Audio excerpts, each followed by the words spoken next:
Mounting Guard pushes for the 5. Sideshow. Red light goes on now. We're set. Gates spring open, they're racing. Sideshow missed the start by over a length. One of the first to get going is Buckland. Kaylee has early speed. Rommel's Goddess and Strictly Cash are driving forward.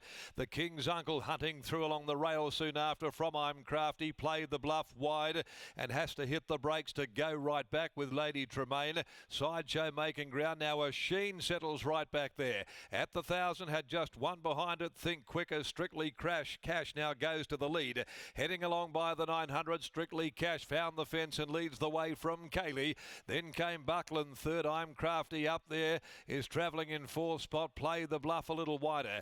Then the King's Uncle hugs the rail 3/4. Lady Tremaine. Rommel's Goddess follows Play the Bluff. Over on the inside, Sideshow. A Sheen back there in the field just seemed to lose a bit of momentum, and Think Quick is on its inner. At the 500 nearing the turn, Strictly Cash will bring them for home. Given a taste of the shillelagh, Kaylee.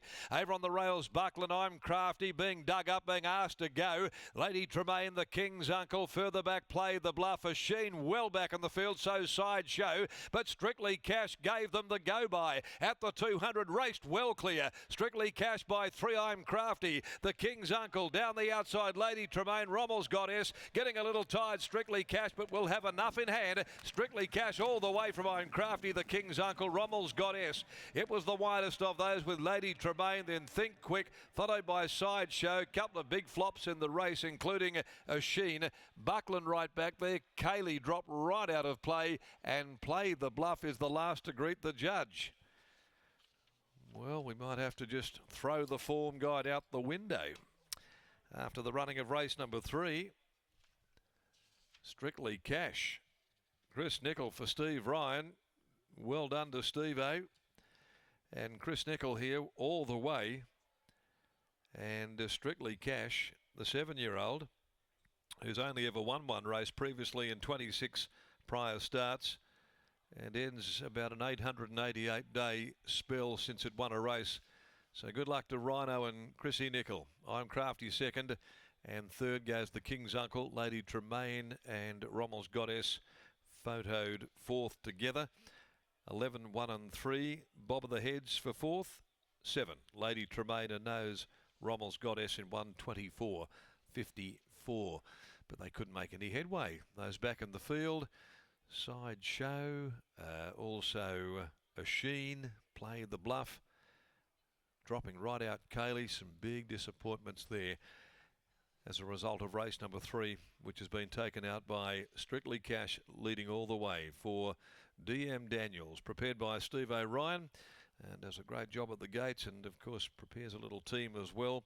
And nice to see Chris Nicol with a Ascot winner this afternoon. This God Has Spoken geldings out of Gotcha Now, back in the winner's circle after a long absence. Second is 1, the horse they backed, I'm Crafty, by Starcraft out of Shining Rock, prepared by Brad Senior, Clint Johnston Porter, and the King's Uncle. Third, a Real Steel Royal Snippets gelding for Team Ganjemi, Geordie Turner the rider, and the sectional is 35.35. Let's go to race 4, the MCA Polytrack Handicap, 1,000 metres, and there are no scratchings to come. Brad Parnham will ride number 6 in Busters Free. Let's go downstairs to Lockie. And one here that's got under everybody's guard. It was $31. There was a sprinkling of 51 and did it from top to tail. He certainly did, Darren. Steve Ryan, take a bow. Strictly Cash, despite the big price. He's been going well. You go back only 2 starts ago, he was beaten a nose by Delta Ann. That was the day they protested in the second last race at Northam, and even last start running 4th, only beaten 2 lengths behind a nice horse in Frappuccino. The form read well for a race like this, and it was a lovely ride from Chris Nicol. Stevie Ryan is making his way over towards me, and we'll meet halfway. In fact, Steve, congratulations on the win. Always nice to be saddling up a winner at Ascot.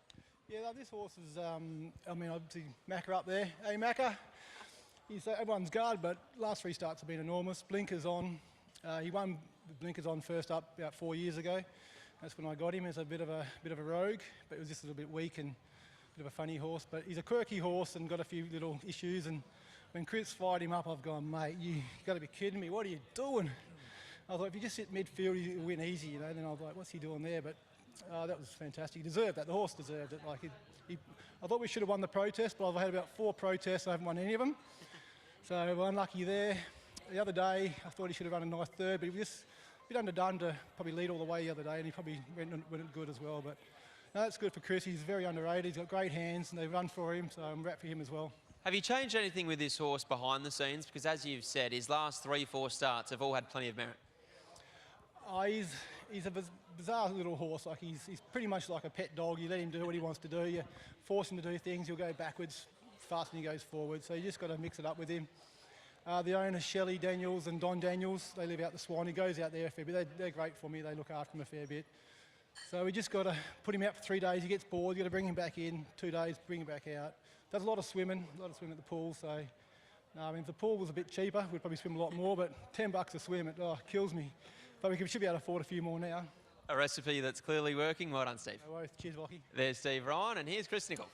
Well, Chris, maybe a bit of a surprise from a market perspective, but I doubt it would have been a real surprise to you, that performance, because he was pretty good last start, wasn't he? He was good, yeah.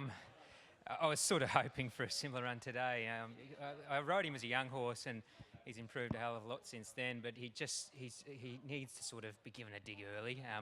From a wide barrier, I wasn't hopeful of where I was going to be in the run, so I just pushed on, and it was a really good win in the end.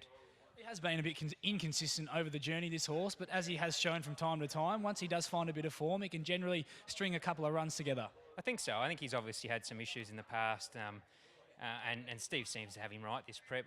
He's run well every time, so I was surprised with the price.